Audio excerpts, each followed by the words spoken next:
Yes.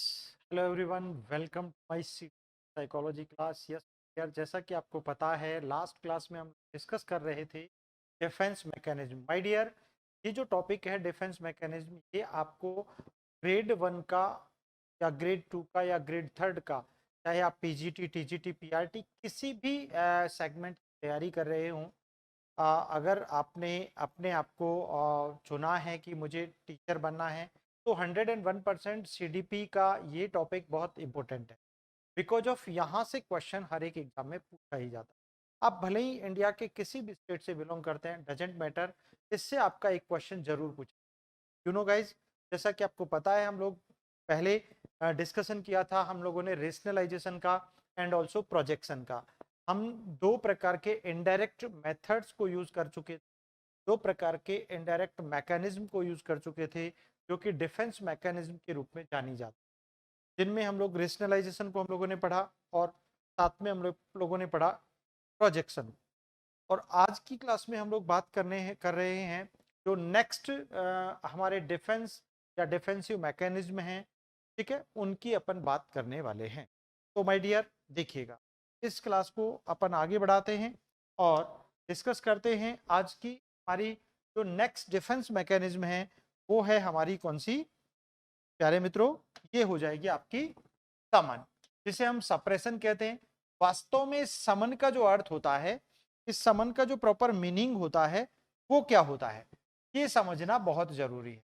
समन समन का अर्थ होता है शांति, ठीक है ना? क्या होता है? बिल्कुल पीस, यानी जो व्यक्ति शांत चित्त है, जो शांत प्रिय है, जो बहुत सेंसिटिव है, उसकी अपन बात कर रहे हैं। तो शांत प्रियता यानी इसका सीधा संबंध होता है जानबूझकर चेतन अस्वीकरण करना। यानी आप जानते हैं कि सामने एक व्यक्ति बैठा है, मुझे पता है कि मेरे सामने मेरी क्लास के बहुत सारे विद्यार्थी बैठे हैं, लेकिन फिर भी मैं क्या कर रहा हूं? फिर भी मैं उन्हें इग्नोर कर रहा हूं, जैसे मेरे सामने कोई बैठा ही नहीं है। और जैसे जो मुझे अकेले व्यक्ति को, जो एक्टिविटीज मुझे अकेले को करनी है या करनी चाहिए, उनको मैं सबके सामने कर रहा हूं। लेकिन क्यों कर रहा हूं? क्योंकि मैं तो सिर्फ यही मान रहा हूं कि मेरे सामने कोई है ही नहीं। जिस प्रकार बिल्ली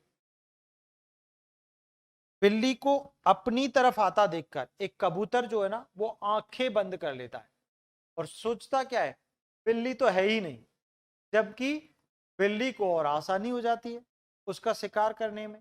तो इसको कहते हैं जानबूझकर, सोचे समझे वे में उस सामने वाली स्थिति, परिस्थिति, घटना को अस्वीकार कर देना। क्या कर देना? अस्वीकार कर लेना, उसे इग्नोर कर देना, चेतन अस्वीकरण कहला। सच पूछिए, शाब्दिक अर्थ इसका शांत होना होता है, ठीक है। अर्थात जब व्यक्ति किसी प्रस्तुत स्थिति हो, भाव हो, घटना हो, विचार हो आदि से पीड़ित होता है, तो सामने की उस अवधारणा को अस्वीकार कर देता है। सामने की उस अवधारणा को क्या कर देता है? अस्वीकार कर देता है कि सामने कोई है ही नहीं, ठीक है। जो कि होते हुए भी जानबूझकर किया जाता है।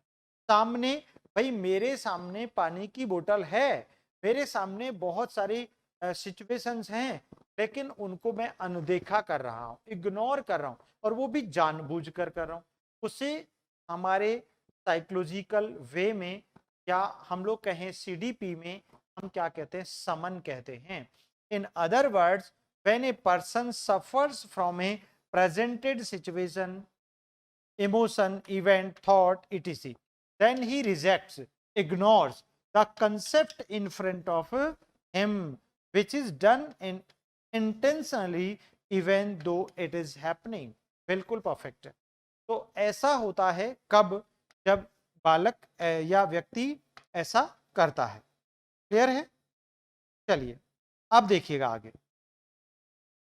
नेक्स्ट अपन बात करते हैं।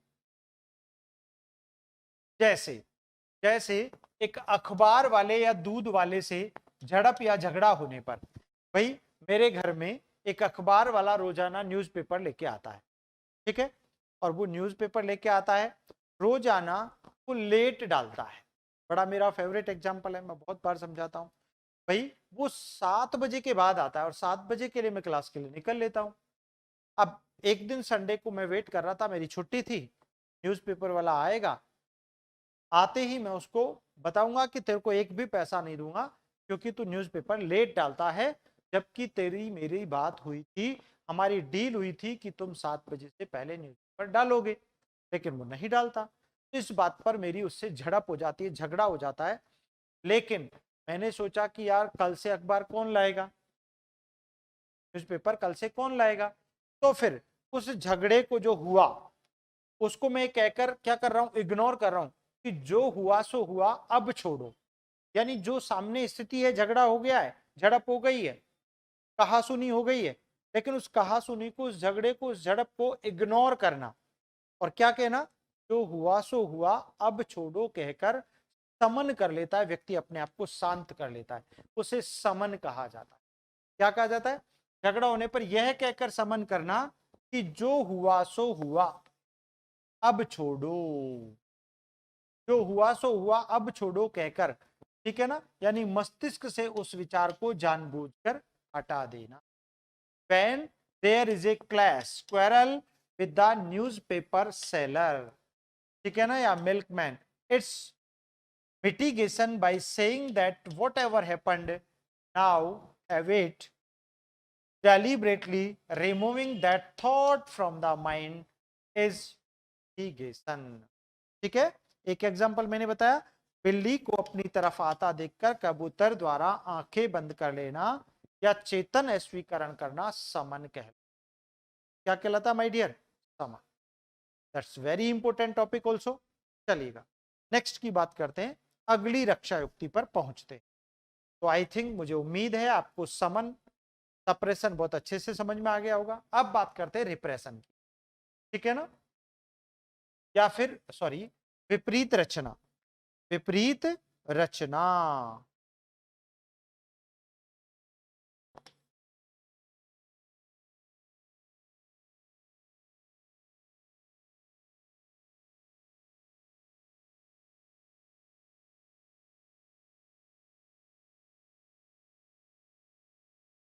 विपरीत रचना की अपन बात कर लेते हैं, या प्रतिक्रिया निर्माण, प्रतिकरण, रिएक्शन फॉर्मेशन, अपोजिट फॉर्मेशन, ठीक है ना, रिएक्शन कंस्ट्रक्शन या कंपेंसेशन रिएक्शन फॉर्मेशन, ठीक है ना। विपरीत रचना यानी उल्टी रचना रचना, ठीक है ना। मैं जो कर रहा हूं आप वो नहीं कर रहे हैं, आप मेरे उल्टे, मेरे ठीक विपरीत काम कर रहे हैं, यानी हवा की दिशा के विपरीत जाना, सीधी सी अर्थ है। इट मीन्स मन में तो कुछ और है और दिखावा कुछ और का कर रहे हैं।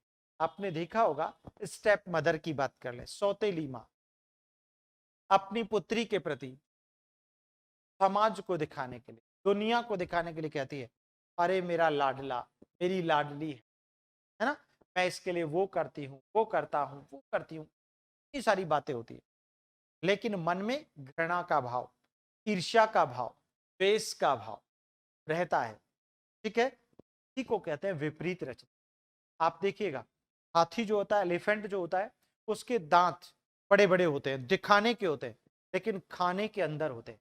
वो दिखाने वाले सिर्फ डराते हैं, आपने देखा होगा, है ना। तो ऐसी सिचुएशन को हम लोग क्या कहते हैं, हाथी के दांत दिखाने के और खाने के।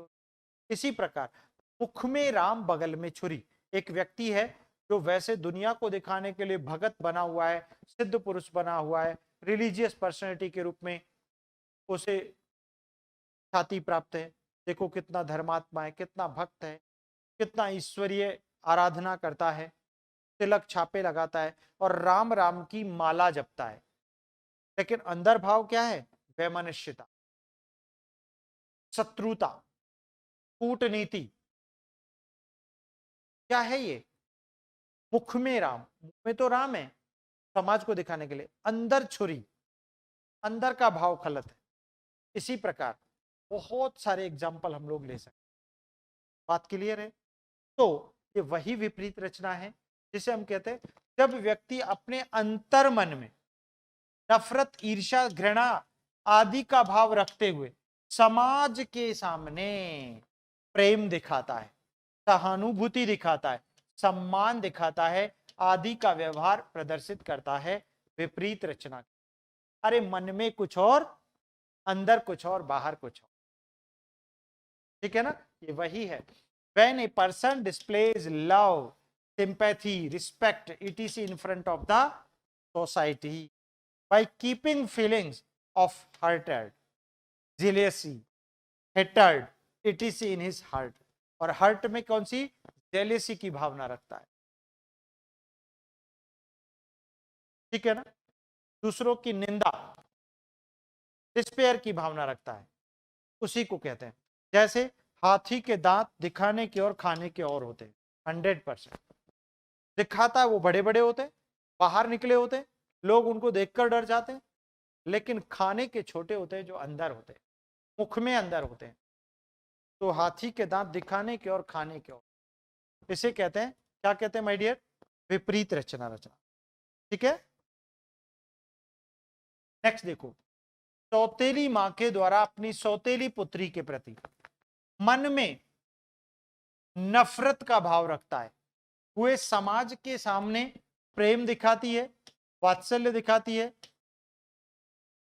एक सौतेली मां। ठीक है, step daughter displays of love and affection in front of the society by the mother with a feeling of hatred towards her stepdaughter। बिल्कुल सही बात।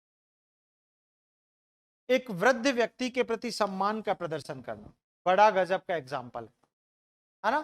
घर में कोई बुढ़ा बुढ़िया हो, है ना, दादी माँ दादाजी हो, ग्रैंड मदर ग्रैंड फादर हो, तो जब कोई मेहमान घर में आता है ना, तो परिवार के सारे लोग, फैमिली के सभी मेंबर्स वो दादाजी की सेवा में लग जाते हैं। कोई उनको पानी पिला रहा है, कोई उनके हाथ पैर दबा रहा है, और जैसे ही मेहमान घर से गए तो फिर गाली निकालते हैं, अरे बुढ़ा कब मरेगा, इतना पानी पीता है, कितनी टॉयलेट आती है इसको। ठीक है, बेचारे को टॉयलेट भी नहीं कर, बेचारे को पानी भी नहीं पिलाते, लेकिन दूसरों के सामने सम्मान दे रहे हैं, रिस्पेक्ट दे रहे हैं, हाथ पैरों को मालिश किया जा रहा है कि नहीं। तो ये होती है विपरीत रचना। मुख में राम बगल में छुरी, बिल्कुल हकीकत है, मुंह में तो राम का नाम भज रहा है और वैसे बस हिंसा की भावना, अरे कब मौका मिले और कब गर्दन हटा, ऐसा भाव लिए। एक होता है बगुला भगत, इसी का एग्जाम्पल है ना। बगुला, बगुला होता है, आपने देखा है समुद्र के किनारे, किसी झील के किनारे एक टांग पर खड़ा रहता है, ऐसे एक टक मुद्रा में। लोग सोचते हैं वाह यार, ईश्वर की तपस्या कर रहा है, भगवान की भक्ति कर रहा है, लीन है, लेकिन हमको नहीं पता, वो तो हमको दिखाने के लिए ऐसा कर रहा है। अरे उसकी खोपड़ी में तो उसका शिकार है कि कब मछली आए और कब चोंच मार के उसे खा जाए। तो उसे कहते हैं बगुला भगत, यानी दिखाने के लिए कुछ और, खाने करने के लिए कुछ और, है ना। एक होता है विस्थापन रक्षा युक्ति, डिस्प्लेसमेंट, भाई गजब की रक्षा युक्ति है, डिस्प्लेस कर देना, यानी आपने अपना गुस्सा, अपना क्रोध, अपना आक्रोश, अपने किसी एक्शन को दूसरे पर डिस्प्लेस कर दिया, विस्थापित कर दिया। क्या कर दिया, विस्थापित। एक दिन क्या हुआ, मैंने एक बच्चे को क्लास में डांट दिया, ऑफलाइन की बात है, किस्सा सुना रहा हूं। एक दिन डांट दिया, अब वो बच्चा क्या किया उसने, वो सीधा अपने घर गया, सीधा अपने घर गया मेरी डांट खा करके, टीचर की डांट खा करके, और घर जाके अपने छोटे भाई बहन थे ना उससे, उनको जाके कूट दिया जोरदार, जाके उनकी मार लगा दी। और बगीचे में जो गुलाब के जो फूल खिले हुए थे, पुष्प खिले हुए थे, फ्लावर्स जो खिले हुए थे, उनको कुचल दिया अपने पैरों तले, उन पेड़ पौधों को तोड़ मरोड़ दिया।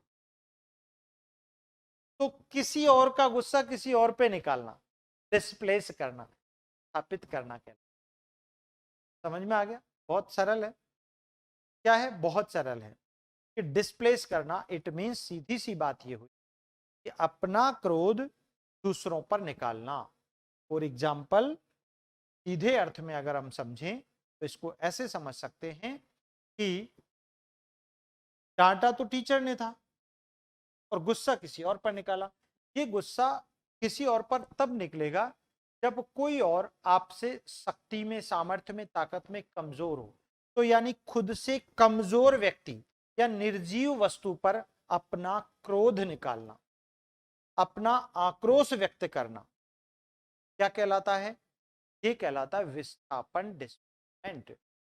यानी अपना आक्रोश व क्रोध किसी ऐसे व्यक्ति पर निकालना, किसी ऐसी निर्जीव वस्तु पर आरोपित करना, विस्थापित करना जो आपसे बदला नहीं ले सके, जिससे आक्रमण की कोई उम्मीद ना हो, उसे हम कहते हैं डिस्प्लेसमेंट।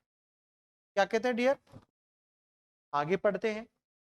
जब व्यक्ति अपने आक्रोश या क्रोध को किसी ऐसे व्यक्ति या वस्तु पर विस्थापित कर देता है जिससे न तो आक्रमण की कोई उम्मीद है और न ही अधिक शक्तिशाली होता, ठीक है ना? When the person displaces his resentment or anger on a person or a thing that neither expects an attack or nor is more powerful, that's all। जैसे शिक्षक द्वारा कक्ष में बालक को डांटने फटकारने पर, टीचर ने डांटा, बच्चे को फटकारा क्लास में, वह घर जाकर अपने से छोटे भाई बहनों को मारता पीटता है, कूटता है, पौधों को पैरों तले कुचल देता है। विस्थापन कहलाता। क्या कहलाता है? विस्थापन। एक बार एक मां ने अपने बच्चे को डांटा पीटा तो पता है बच्चे ने क्या किया? जैसे ही मां ने खाना परोसा तो बच्चे ने सीधा खाने की थाली को जोर से फेंका, क्योंकि मां पर तो जोर चलेगा नहीं। जोर किस पे चलेगा? निर्जीव वस्तु पर या अपने से छोटे बच्चों पर। उसे कहते हैं विस्थापन। क्या कहते हैं? डिस्प्लेसमेंट। ठीक है भाई, समझ में आ गया? चलिए आगे बढ़ते हैं माय डियर। नेक्स्ट देखो, यह है तादात्मीकरण यानी आइडेंटिफिकेशन। तादात्मीकरण का मतलब होता है सीधा सीधा तालमेल, समन्वय।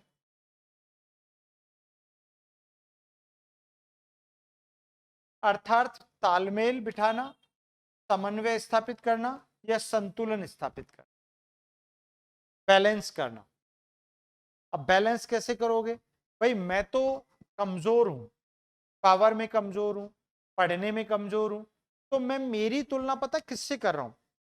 मेरी तुलना मैं कर रहा हूं आईएएस से, मेरी तुलना मैं कर रहा हूं टॉपर से, मेरी तुलना मैं कर रहा हूं किसी समाज में प्रतिष्ठित व्यक्तित्व से। तो जब व्यक्ति अपना खुद का परिचय समाज में किसी प्रतिष्ठित व्यक्ति के साथ जोड़ कर दे या किसी उच्च पद पर आसीन व्यक्ति के साथ जोड़ कर दे, तो क्या कर रहा है? उसे तादात्मीकरण कहते हैं, आइडेंटिफिकेशन। फॉर एग्जाम्पल, एक दिन मैंने ऑफलाइन में मेरी क्लास में एक बच्चे से पूछा कि बेटा एक बात बताओ। बोलो सर। उसने कहा कि आप एक बात बताओ। बोलो। उस मैंने ही पूछा कि आपका नाम क्या है और आप कहाँ रहते हो। तो उस बच्चे ने क्या जवाब दिया? अरे सर कैसी बात करते हो? मैंने कहा क्या हुआ? अरे सर आप टीना डाबी को जानते हो? मैंने कहा हाँ बिल्कुल, जिन्होंने आईएएस टॉप किया था।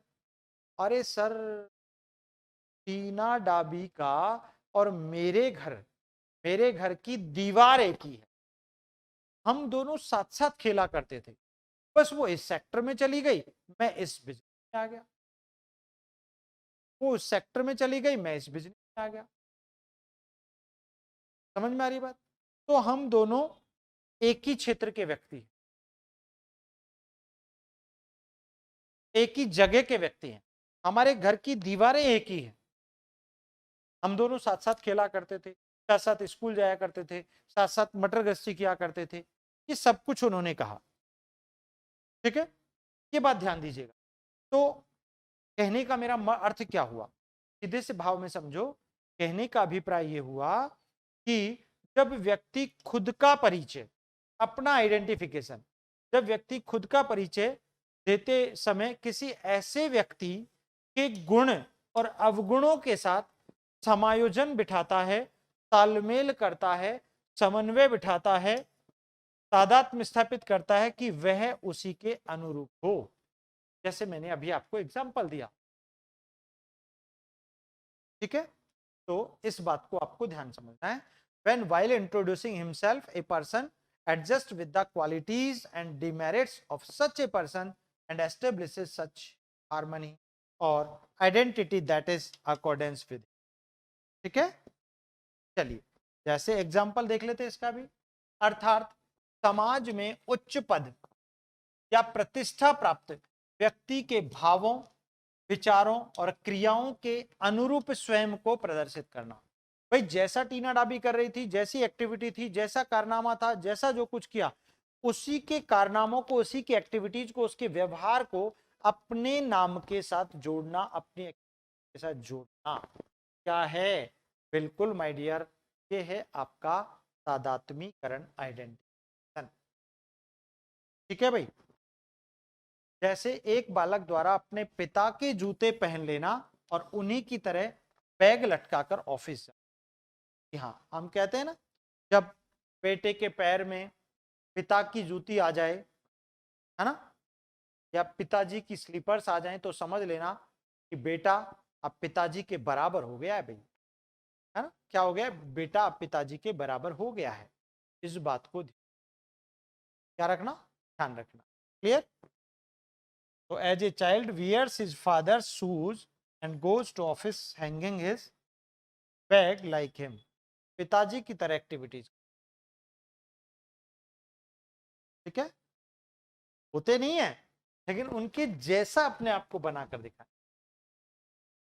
राइट? चलिए नेक्स्ट। एक बच्चे द्वारा उसका पता पूछने पर अपने बड़े भाई जो कि आईएएस के पद पर हैं के गुणों, भावों, विचारों, क्रियाओं के अनुरूप तालमेल बिठाकर परिचय देना। यह भी क्या है? तादात्मीकरण है, आइडेंटिफिकेशन। आइडेंटिफिकेशन होता ही यही है, ठीक है ना। यानी one on being asked by the child about his address to introduce his elder brother who is on the post of IAS in harmony with his qualities, feelings, thoughts and actions is called identification।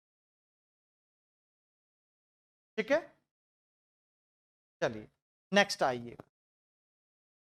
Next है शोधन, मार्गांतीकरण, शुद्धिकरण, उदात्तीकरण, सबलीमेशन, दूसरा मार्ग अपना लेना। भाई सीधी सी बात है, जो रास्ता गलत है, जो रास्ता असामाजिक है, जो रास्ता अनुचित है, उसको उचित बनाना।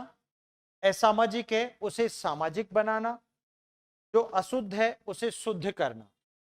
शोधन, मार्गांतीकरण, शुद्धिकरण, संशोधितकरण कहा जाता है। क्लियर? जैसे असामाजिक प्रवृत्ति को सामाजिक प्रवृत्ति में परिवर्तित करना। बिल्कुल my dear. Anti social converting trend into social trend. Social trend, ठीक है। जब व्यक्ति किसी दोषपूर्ण या असामाजिक क्रियाकलापों से उचित या सामाजिक व्यवहार में श्रेष्ठता का प्रदर्शन करने लगता है, अर्थात असामाजिक प्रवृत्तियों को छोड़कर सामाजिक प्रवृत्तियों में लीन हो जाना शोधन या मार्गांतीकरण कहलाता है। क्या कहलाता है? शोधन या मार्गांतीकरण कहलाता है। When a person starts showing superiority in appropriate or social behavior from any faulty or anti-social activities, that is having anti-social tendencies and getting engrossed in social tendencies is called refreshment or बिल्कुल margin टेक्रेन। ठीक है, चलिए का मतलब समझो मैं क्या कह रहा हूं। सब्लिमेशन वाकई होता क्या है?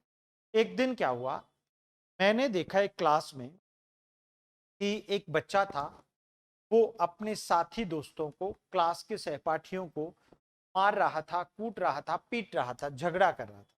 मैंने देखा यार बच्चा बहुत ताकतवर है, निडर भी है ना, और फाइटिंग भी अच्छी करता है। तो मैंने उसकी बहादुरी, उसकी निडरता, उसका साहस, उनको ऑब्जर्व किया और मैंने कहा बेटा तू फालतू में ये एंटी सोशल वर्क में इन्वॉल्व होके बच्चे अपने साथी दोस्त को मारकर असामाजिक क्रिया में लगा हुआ है, तू मेरे साथ चल। और मैंने कहा उसके मारने से अच्छा तुम बहुत निडर हो, बहुत साहसी हो, बहुत ताकतवर हो, तुम इसकी बजाय, मैंने उस बच्चे को पहलवान बनने के लिए प्रेरित किया। तेरी ताकत का इस्तेमाल यहां कर, तुझे गोल्ड मेडल मिलेगा, सारी दुनिया में तेरा नाम होगा, तेरे पास बहुत पैसा आएगा। तो उसकी असामाजिक कार्य को मैंने सामाजिक कार्य में बदल दिया। उसको सामाजिक क्षेत्र में, उसे पहलवान बनाने के लिए प्रेरित कर दिया, उसे मुक्केबाज बनाने के लिए प्रेरित कर दिया, उसे धावक बनाने के लिए प्रेरित कर दिया। तो उसकी असामाजिक क्रियाकलाप को सामाजिक क्रियाकलाप में बदल देना, उसका रास्ता ही बदल दो भाई, उसका क्या कर दो, रास्ता बदल दो। मार्गांतरीकरण यानी दूसरा मार्ग खोजना, दूसरा मार्ग में लग जाना, दूसरे ट्रैक पर चले जाना, ठीक है। वो कहलाता है आपका, क्या कहलाता है, शुद्धिकरण, मार्गांतरीकरण, उदात्तीकरण। क्लियर है? एग्जाम्पल से समझते हैं। जैसे एक बालक द्वारा दूसरी कक्षा के सहपाठी बालकों को मारने पर, पीटने पर, झगड़ा करने पर प्रस्तुत बहादुरी, निडरता, साहस और उसकी ऊर्जा को मार्गांतरीकरण द्वारा पहलवान बनाना, खिलाड़ी बनाना, मुक्केबाज बनाना आदि में परिवर्तित करना मार्गांतरीकरण है। क्या है माय डियर? ठीक है। कन्वर्टिंग द ब्रेवरी, है ना, fearlessness, courage and energy shown by a child in beating, quarreling with classmates boys of another class to make them a wrestler, sportsman, boxer is a transition। ठीक है ना। प्रेम में असफल व्यक्ति द्वारा युद्ध भूमि में वीरता का प्रदर्शन करना, है ना। प्रेम में असफल व्यक्ति, प्रेम में पागल, है ना, प्रेम में, लव में वो असफल है, अनसक्सेस है, सही प्रॉपर वे में वो काम नहीं कर सका, ठीक है। लेकिन वो युद्ध में क्या करता है, वीरता का प्रदर्शन करता है। वहां पर फेल हुआ था, लेकिन दूसरे ट्रैक पर, दूसरी जगह पर उसने क्या किया, अपनी बहादुरी का प्रदर्शन, अपनी निडरता का प्रदर्शन, अपनी कला का प्रदर्शन किया, अपनी प्रतिभा का प्रदर्शन किया। ओवरऑल ये क्या है, आपकी रक्षा युक्ति है। कौन सी? को हम लोगों ने पढ़ा, सब्लिमेशन। क्या है? सब्लिमेशन यानी मार्गांतरीकरण, यानी शुद्धिकरण, यानी संशोधन या शोधन आदि इसके नाम कहे जाते। बात क्लियर है क्या सभी को, प्यारे मित्रों? ठीक है। तो हम लोगों ने आज यहाँ पर कई प्रकार की रक्षा युक्तियों की बात की है। इसके आगे की नेक्स्ट कुछ और रक्षा युक्तियां हैं जिनकी भी बात अपन करेंगे, ठीक है। अपनी नेक्स्ट क्लास में ही करेंगे, चलिएगा। अब आपसे चाहूंगा इजाजत, आज की क्लास स्टॉप करते हैं। तो सो मच।